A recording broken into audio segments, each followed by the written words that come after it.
বীরভূমের পাথর ব্যবসায়ী টুলু মণ্ডলের দুর্নীতি কাণ্ডে এবার পুলিশের জালে অনুব্রত মণ্ডলের প্রাক্তন দেহরক্ষী সাইগাল হোসেন। সাইগাল হোসেনের ফ্ল্যাটে গতকাল প্রায় 16 ঘন্টার ম্যারাথন তল্লাশি চালানো হয়।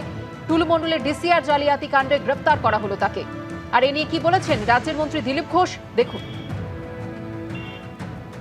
এরা দেখুন, সে যে পদে থাকে, কিছু কিছু হ্যান্ডলার ছিল যারা এই ধরনের সমস্ত অনৈতিক কাজের সঙ্গে যুক্ত ছিল, চ্যানেল তৈরি করে দিয়েছিল, ওরাই অপারেট করতো, সবাইকে ভাগ দিত। তো সেইখান অবধি না পৌঁছালে এটা বন্ধ হবে না, আর সত্যি সত্যি যারা অপরাধী তারা ধরা পড়বে না। তো এবারে ধীরে ধীরে যত তদন্ত এগোচ্ছে তত ভেতরে ঢুকছে, আরও অনেকের নাম আসবে। টুলু মণ্ডলের ডিসিআর জালিয়াতি কাণ্ডে এবার গ্রেফতার সাইগাল হোসেন। টুলুর দুর্নীতি কাণ্ডে পুলিশের জালে কেষ্টর প্রাক্তন দেহরক্ষী সাইগাল হোসেন। সাইগালের ফ্ল্যাটে গতকাল প্রায় 16 ঘন্টার ম্যারাথন তল্লাশি চালায় পুলিশ। আর এই ফ্ল্যাট থেকে উদ্ধার হয় 12,84,000 টাকা। 150-রও বেশি জমির দলিল উদ্ধার হয়েছে এখান থেকে। টুলু মণ্ডলের ডিসিআর জালিয়াতি কাণ্ডে সাইগাল হোসেনকে এবার গ্রেফতার করা হলো।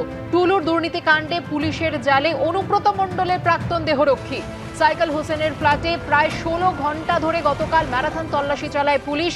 ফ্ল্যাট থেকে উদ্ধার হয় 150-রও বেশি জমির দলিল এবং সেই সঙ্গে 12,84,000 টাকা। সোনা বাজেয়াপ্ত হয়েছে ল্যাপটপ দাবি পুলিশের।